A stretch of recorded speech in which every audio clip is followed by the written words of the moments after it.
Hi guys, welcome to the channel. तो कैसे हैं आप लोग? और आज हम लोग बात करेंगे कि केरला में जो हैंडपंप होता है, जो बोरवेल किया जाता है, वो यहाँ पर नहीं किया जाता है। उसके लिए सरकार से परमिशन चाहिए होता है। तो आप लोग को एक चीज़ दिखाता हूँ कि हम लोग कैसे पानी पीते हैं। तो आप लोग यहाँ पर देख सकते हैं।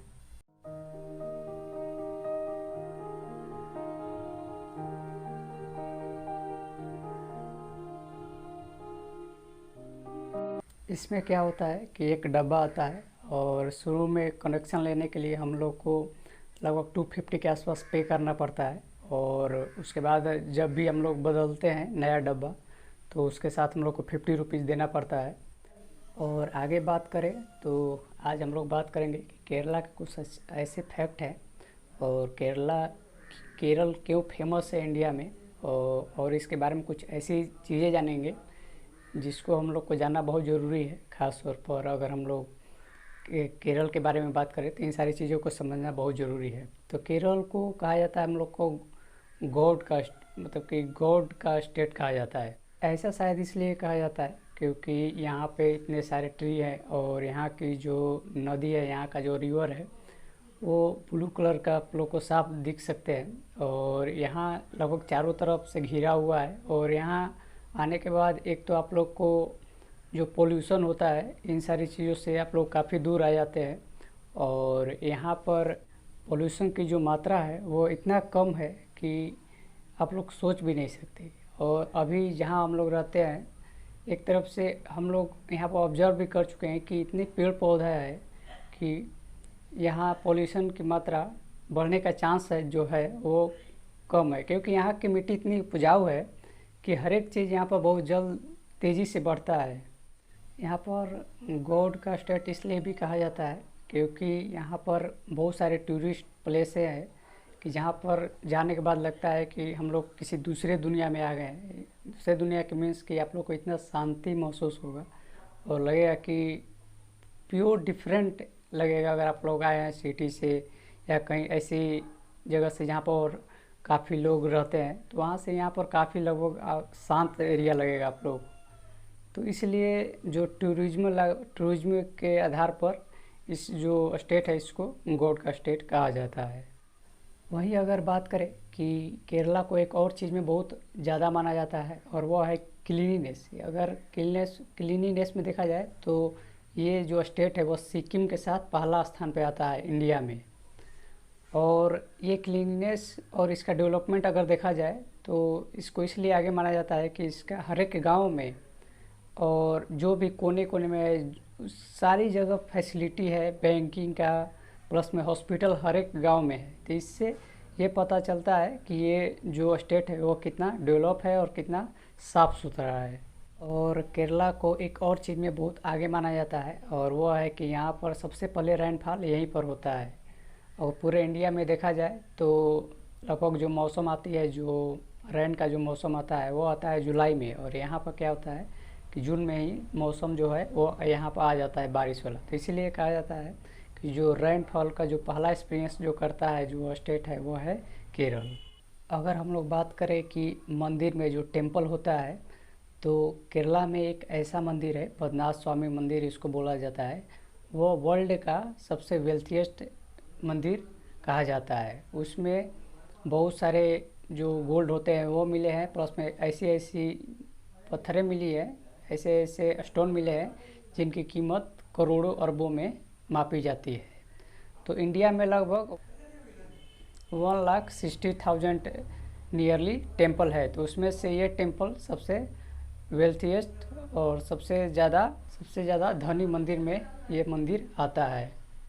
वहीं अगर बात करें कि यहाँ के लोग जो होते हैं वो ज़्यादा निर्भर करते हैं आयुर्वेदिक चीज़ों पे। आयुर्वेदिक जो दवा होती है उन लोगों का बहुत ज़्यादा यूज होता है केरला में। यहाँ के लोग ज़्यादा यूज करते हैं आयुर्वेदिक जो दवा होती है उसको मसाज करने में या ब्यूटी को बढ़ाने में या बहुत सारे मेडिकल इमरजेंसी में यहाँ के लोग आयुर्वेदिक दवा का उपयोग करते हैं। अगला जो पॉइंट है कि यहाँ के जो लोग होते हैं, यहाँ के लोग बहुत ज़्यादा गोल्ड पहनते हैं।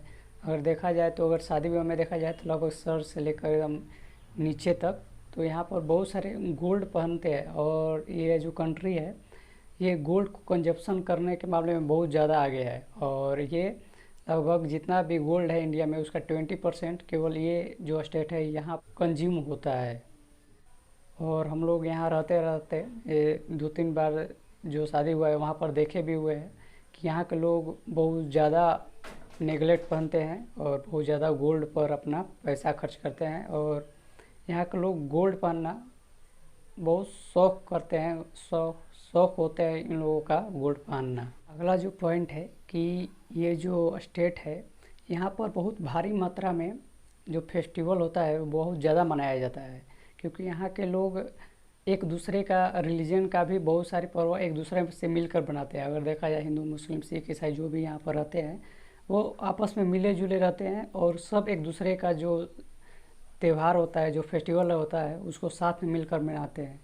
तो इससे साफ पता चलता है कि यहाँ पर कितना यूनिटी है और यहाँ का जो लोग है वो एक दूसरे के रिलीजन को काफ़ी रिस्पेक्ट देते हैं। और वहीं अगर बात किया जाए कि करप्शन के मामला में, जिसमें जो अधिकांश से अगर देखा जाए तो बहुत सारे स्टेट हैं इंडिया में जहाँ पर करप्शन की मात्रा बहुत ज़्यादा है, जिसके कारण उसका स्टेट का जो ग्रोथ रेट है वो उतना ज़्यादा नहीं है। तो वहीं अगर देखा जाए जो केरल है, यहाँ का जो करप्शन का जो परसेंटेज है वो है लगभग 2017 के अनुसार वो है 4%। 4% के साथ ये दूसरे नंबर पर है सबसे लिस्ट करप्शन के मामले में। और पहला यहाँ के जो लोग भी है वो काफ़ी पढ़े लिखे हैं और लिटरेसी में देखा जाए तो लगभग नंबर 1 पर आता है केरला। और यहाँ के जो लिटरेसी रेट है वो 90% से ऊपर है। तो वो इसी से पता चलता है कि यहाँ के लोग बहुत सारे पढ़े लिखे हैं। और जो हिमाचल प्रदेश है उसका जो करप्शन के जो मात्रा है वह सबसे कम है और नंबर 1 पर वो स्टेट है हिमाचल प्रदेश, जिसके पास लिस्ट करप्शन का नंबर 1 जो रैंक है वो उसको मिला है। और उसके बाद जो स्थान आता है वो है केरल का। और लास्ट में हम लोग डिस्कस करेंगे कि यहाँ का जो रबर प्रोडक्शन है अगर तो इंडिया में सबसे आगे है। और यहाँ का जो इंडिया अगर देखा जाए, अगर इंडिया के बारे में बात किया जाए तो वर्ल्ड में जो इंडिया है उसका चौथा नंबर पर स्थान आता है रबर प्रोडक्शन में। और रबर प्रोडक्शन में जो स्टेट है, जो इंडिया में जो स्टेट है जो सबसे आगे है वो है केरल। और केरल में भी जो सबसे ज़्यादा जहाँ पर रबर उत्पादन होता है वह है लगभग 30 किलोमीटर के दूरी पर ही है। और वहाँ पर हम लोग गए भी हैं, उसको हम लोग कोट्यम बोलते हैं। तो वहाँ पर बहुत सारा रबर प्रोडक्शन होता है। तो एक बार हम लोग वहाँ पर गए थे लेकिन हम लोग पता नहीं लगा पाए कि एग्जैक्ट जगह कहाँ पर है जहाँ पर हम लोग रबर प्रोडक्शन देख सकते हैं। तो आने वाले वीडियो में अभी तो नहीं, अभी तो लॉकडाउन के चलते कहीं भी नहीं जा सकते हैं।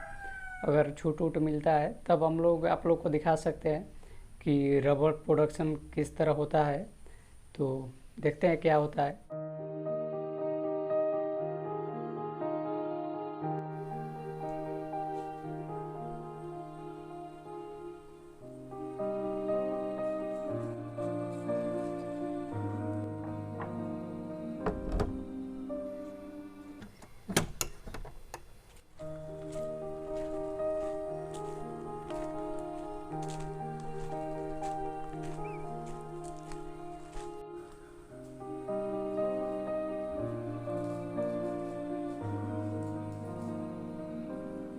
तो अभी तो समय हो गया चाय पीने का, तो चलते हैं चाय पीते हैं। तो आपको दिखाते हैं यहाँ का नज़ारा। आप लोग देख सकते हैं कि कितने सारे पेड़ पौधे हैं।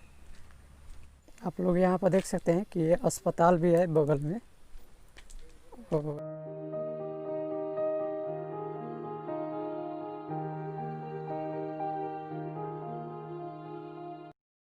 आप लोग यहाँ पर देख सकते हैं कि लॉकडाउन के चलते अभी जो होटल है वो बंद है और आपको साफ नज़र आ सकता है। यहाँ का नज़ारा दिखा दे।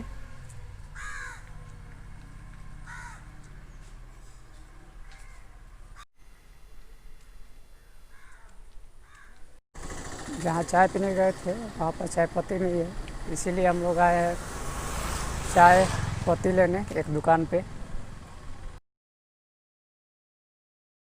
दुकान के सामने का नज़ारा आप लोग देख सकते हैं कितना ब्यूटीफुल है।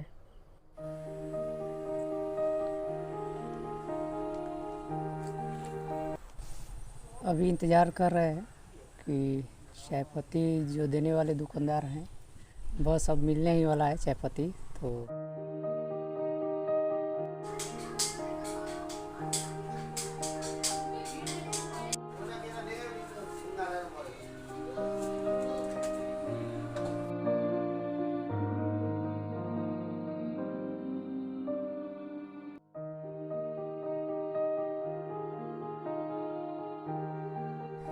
एक पॉइंट को समझते हुए और एक पॉइंट को याद रखते हुए इस ब्लॉग को एंड करते हैं और मिलते हैं नेक्स्ट वीडियो में। तो ये जो पॉइंट है कि ज़िंदगी में आगे बढ़ने के लिए संघर्ष बहुत ज़रूरी है। तो चलिए मिलते हैं नेक्स्ट वीडियो में, तब तक के लिए बाय बाय।